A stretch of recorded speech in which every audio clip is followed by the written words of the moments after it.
no tire la toalla, que la persona, aún en los momentos más difíciles, cuando cae una sombra oscura sobre el paciente, él se diga, bueno, pero en el fondo que quede una llamita prendida, que quede una llamita prendida de esperanza, porque es posible salir adelante y es posible controlar este problema. Ahí tenés una silla.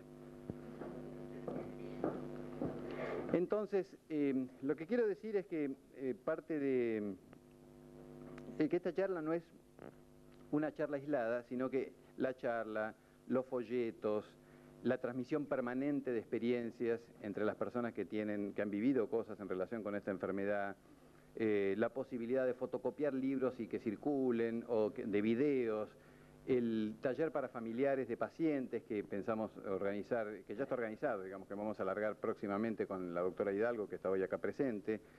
Todo esto forma parte de un esfuerzo que está pensado desde distintos lados, que en muchos lugares del mundo, ustedes saben que esto se hace, cada vez que tomamos contacto con una fundación de bipolares, porque hay montones de fundaciones de este tipo, o de organizaciones de ayuda mutua relacionadas con la enfermedad bipolar, bueno, la metodología es sorprendentemente la misma. Es decir, en distintos lugares han ido aprendiendo que es bueno estar informado y que es bueno estar apoyado y que es bueno compartir un dolor común como es una enfermedad de este tipo. Así que me parece que sería bueno empezar con la descripción de la enfermedad, pero yo diría la descripción de la enfermedad lo que tiene de diverso. Es decir, en las distintas manifestaciones que tiene la enfermedad, porque primero, esto muchas veces resulta desconcertante, que alguien conoce cómo es que le pasan las cosas a su familiar y escucha a otros y dice, pero esto me parece que no es tan parecido, ¿no? Es decir, realmente hay un montón de manifestaciones que son sumamente diversas. Entonces, lo que voy a hacer es pasar a utilizar un poquito el pizarrón, porque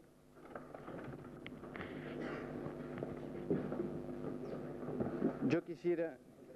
Pobre, vos... Bueno, ahí está. Está bien, ahí está.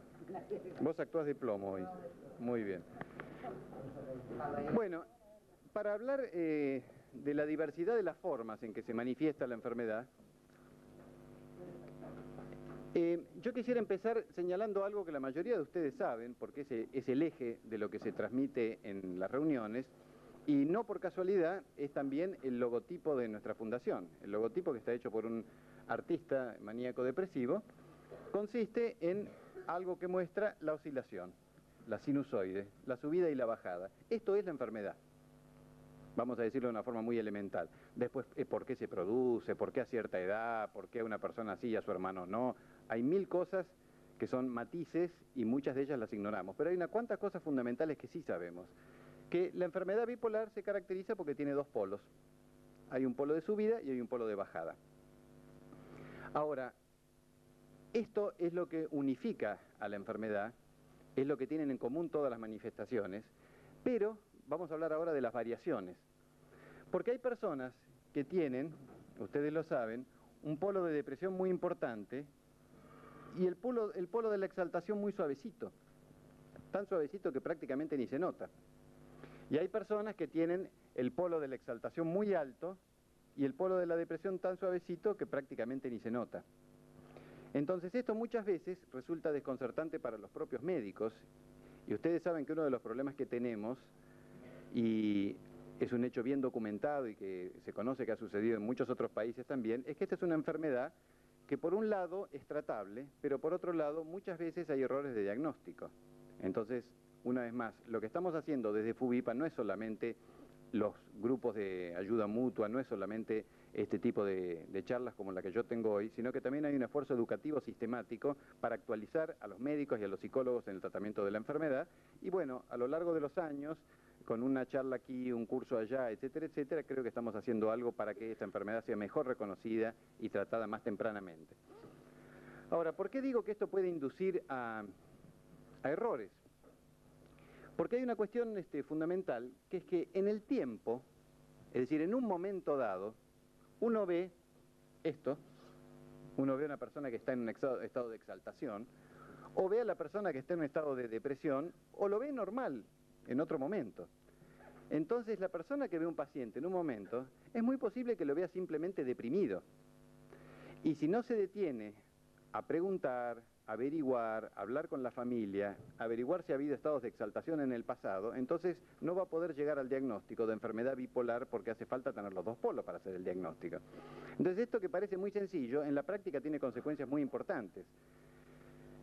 Además, como hay variaciones realmente muy amplias entre los distintos pacientes, las formas más suavecitas pasan desapercibidas. Les voy a dar un ejemplo de esto. Supongan que una persona tiene un estado de exaltación, quiere decir exaltación, aceleración, pensamiento desorganizado, ideas raras o delirios. Supongamos que esa persona tiene que ser internada, que es bastante frecuente. Cuando se le pasa esto, que se pasa relativamente rápido, digamos, en 10 días, 2 semanas, a lo mejor la persona está bastante mejor, sobreviene un estado de desánimo. Y muchas veces, tanto el paciente como la familia, como muchas veces los propios profesionales, no se dan cuenta de que esta es el otro polo de la enfermedad bipolar, porque esta persona que está en este momento, ¿cómo no va a estar triste? Se dice. Es como de sentido común. Se da cuenta que estuvo mal, estuvo internado, esto va a tener consecuencias en el trabajo, la novia no se sabe si va a seguir con él. ¿Cómo no va a estar triste? Es lógico que esté triste. Entonces esto es lógico que muchas veces hace que no se vea que es la contraparte, la otra faceta de la enfermedad bipolar. Es decir, cuando hay exaltaciones importantes y depresiones leves, es bastante frecuente que se diga, bueno, pero es de sentido común, es lógico que la persona esté deprimida. Y en realidad es lógico, pero no por eso, sino porque es la otra fase.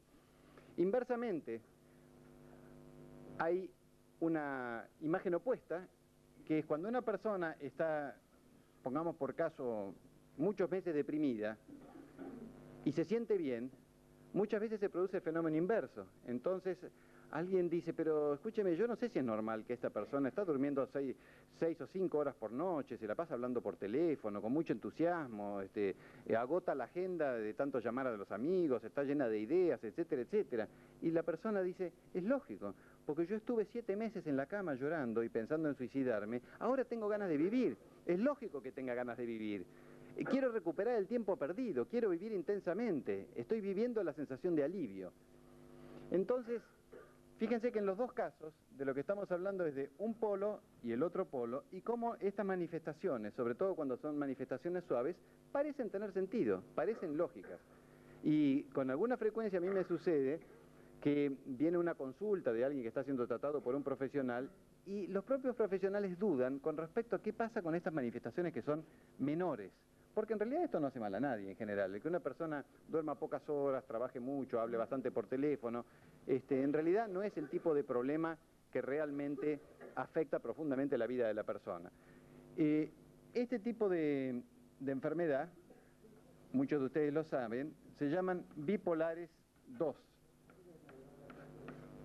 Es un subtipo de enfermedad bipolar que se caracteriza porque tiene importantes depresiones, prolongadas depresiones y suaves hipomanías, suaves exaltaciones, y es particularmente frecuente en las mujeres. Entonces, pasa muchas veces que esto no es diagnosticado como bipolar. Ahora, estoy hablando de las variaciones que se dan desde el punto de vista de la intensidad.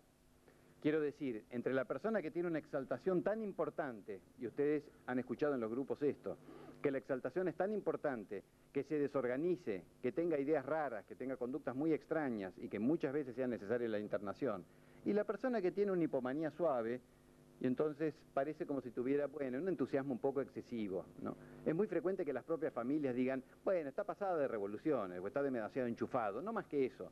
Nada grave, pero está pasado. Es como un auto que no está bien regulado, entonces el motor está funcionando a demasiada velocidad. Entonces no es grave, pero los familiares se dan cuenta, y parte de la tarea educativa que nosotros tratamos de hacer es que haya más perspicacia, que haya más agudeza para darse cuenta que hay personas que dentro de estas subidas y bajadas hay etapas suaves donde están pasados de revoluciones. Entonces, primer punto, cuando hablo de la diversidad, lo que estoy diciendo es que entre la manía grave y la hipomanía hay etapas intermedias.